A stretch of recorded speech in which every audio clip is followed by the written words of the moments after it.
Ek wil u uitnooi vir oggend om sommer net so 'n oomblik hier aan die begin stil te word en luister na die musiek wat speel en dink sommer aan wat dit vir jou persoonlik beteken.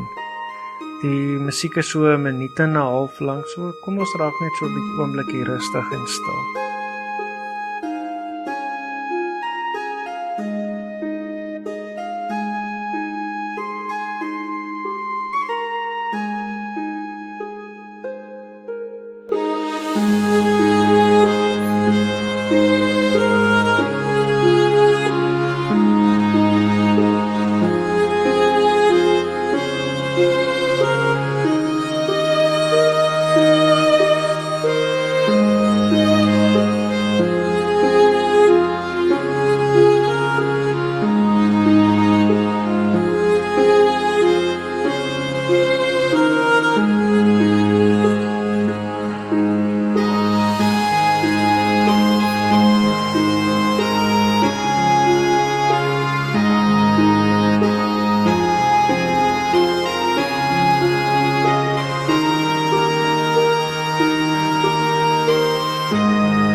Calvin, ons kerkvader, het die volgende gesê: ons sal nooit gekleed word met die geregtigheid van Christus nie, tensy ons eerstens weet dat ons geen geregtigheid van ons eie het nie. En wat is afgodediens anders as wanneer jy die geskenke vereer in plaas van die een wat die geskenke gee? En hy het ook gesê, ons moet vir God vra om ons hoop te vergroot wanneer dit te klein is, wakker te maak wanneer dit te dormant is, te bevestig wanneer dit huiwerend is, dit te versterk wanneer dit swak is, en om dit te laat opstaan wanneer dit oorweldig word. Kom ek lees vir ons uit Romeine 6 vers 12 tot 23. Ek lees vir ons uit Romeine 6 vers 12 tot 23. Moet dan nie toelaat dat die sonde nog langer oor julle heerskappy voer en julle die begeertes van julle sterflike aardse bestaan laat gehoorsaam nie. Julle moet geen deel van julle liggame in diens van die sonde stel as 'n werktuig om goddeloosheid te bedrywe nie. Nee, stel julle in diens van God as mense wat dood was, maar lewend gemaak is, en stel elke deel van julle liggame in diens van God as werktuig om te doen wat God wil. Die sonde moet nie meer baas wees oor julle nie, want julle staan nie onder die wet van Moses nie, maar onder die genade. Wat beteken dit? Kan ons nou maar sonde doen, omdat ons nie onder die wet van Moses staan nie, maar onder die genade? Beslis nie. Julle weet tog, as julle aan iemand onderwerp om hom as slawe te gehoorsaam, is julle die slawe van die een aan wie julle gehoorsaam is. As dit die sonde is, beteken dit vir julle die dood. As dit gehoorsaamheid aan God is, beteken dit vryspraak en lewe. Maar ons dank God dat julle wat slawe van die sonde was, van harte gehoorsaam geword het aan die leer soos julle dit deur die oorlewering ontvang het. Ons dank God dat julle van die sonde vrygemaak is en slawe van God geword het wat sy wil doen. Weens julle beperkte begrip, gebruik ek 'n beeld uit die alledaagse lewe. Soos julle elke deel van julle liggame in diens van sedelike onreinheid en wetteloosheid gestel het en losbandig geleef het, so moet julle nou elke deel van julle liggame in diens van God stel om heilig te lewe. Toe julle slawe van die sonde was julle nie in diens van God nie. Wat was die vrug wat die dinge waaroor julle nou skaam kry, toe vir julle opgelewer het? Die uiteinde van die dinge is die dood. Maar nou, julle is vrygemaak van die sonde en in diens van God gestel, en die vrug daarvan is dat julle geheilig word, en die uiteinde is die ewige lewe. Die loon wat die sonde gee is die dood, die genadegawe wat God gee is die ewige lewe in Christus Jesus, ons Here. Paulus vertel dat ons op Golgotha vrygemaak is van sonde en 'n nuwe lewe gegee is, kinders van die koning, soos die Bybel vir ons verduidelik. William Willimon vertel van Clayton, 'n jong seun wat deur sy ma gevra is watter soort partytjie hy op sy 5de verjaarsdag wou hê.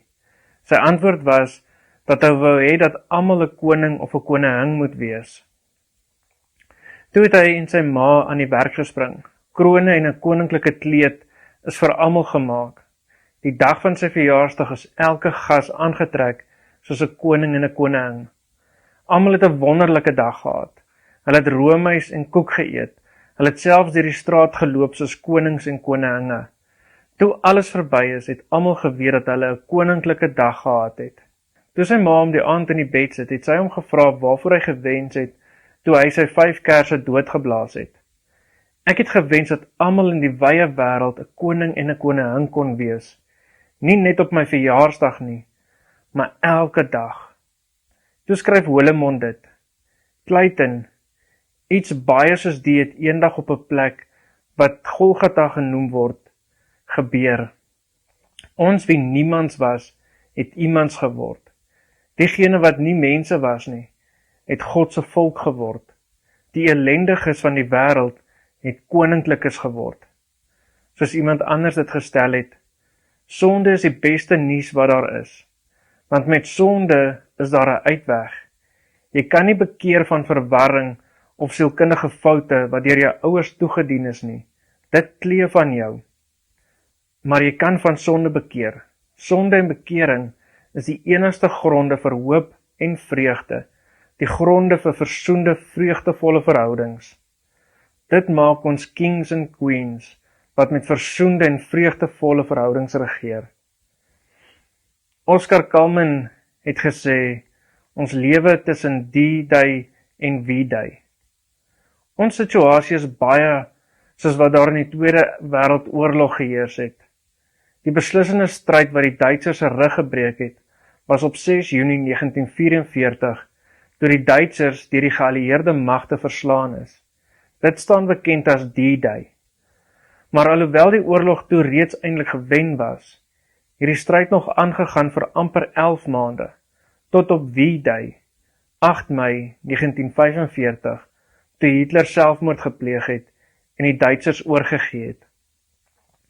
Die skrikwekkende is dat daar beweer word dat daar meer lewens verloor is in hierdie 11 maande tydperk tussen D-Day en V-Day as gedurende die hele vorige deel van die Tweede Wêreldoorlog. Ons oorlog het in die tuin van Eden begin en is op die kruis en deur die leë graf gewen. Vir Christene is ons D-Day Paasondag, toe Christus uit die dood opgestaan het. Ons V-Day is wanneer Christus weer terugkom. Net soos daar tussen D-Day en V-Day mense hulle lewens verloor, kan Christene weet, soos Jesus stel in Johannes 16 vers 33, in die wêreld sal julle dit moeilik hê, maar hou moed, ek het die wêreld klaar oorwin. Daar is net 2 soorte mense, sondaars wat dink hulle is heiliges, en heiliges wat weet hulle is sondaars. Ons is slawe van God, maar soms tree ons nog op soos slawe van die sonde. Daarom maak ons nog steeds foute, maar laat ons dan uitstekende foute maak. Uitstekende foute is foute waaruit jy leer en wat jy nie weer doen nie. Moenie gedurig in die moddergat van die sonde gaan rol nie. Portia Nelson het 'n wonderlike stuk oor uitstekende foute geskryf. Sy noem dit 'n autobiografie in 5 kort hoofstukke. Hoofstuk 1: Ek loop in 'n straat, daar is 'n diep gat. Ek val daarin. Dis nie my fout nie. Dit neem lank om daar uit te kom. Hoofstuk 2: Ek loop in dieselfde straat af. Ek val weer in die gat. Ek kan dit nie glo nie, maar dis nie my fout nie. Hoofstuk 3. Ek loop in dieselfde straat af. Ek val weer in die gat. Dit word nou 'n gewoonte. Ek's 'n mislukking. Dis my fout. Ek klim onmiddellik uit. Hoofstuk 4. Ek loop in dieselfde straat af. Daar is 'n diep gat. Ek loop verby dit. In hoofstuk 5. Ek loop in 'n ander straat. Wat beteken dit jy loop in 'n ander straat? Tussen D-Day en V-Day stap ons in die ander straat, die straat van genade, waar jy jouself in diens van God stel.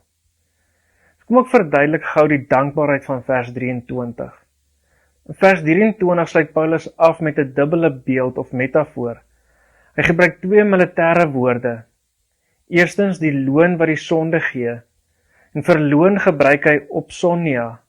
Dis die betaling wat 'n soldaat toekom, omdat hy daarvoor gewerk het. Vir die genadegawe, die geskenk wat God gee, gebruik hy charisma. Charisma was 'n totaal onverdiende geskenk, wat die hele weermag soms ontvang het op spesiale geleenthede. Byvoorbeeld op die keiser se verjaarsdag, of die dag wanneer iemand keiser word, of met die herdenking van die dag waarop hy keiser geword het. Gee die keiser 'n geskenk, dit was gewoonlik geld, aan sy hele weermag.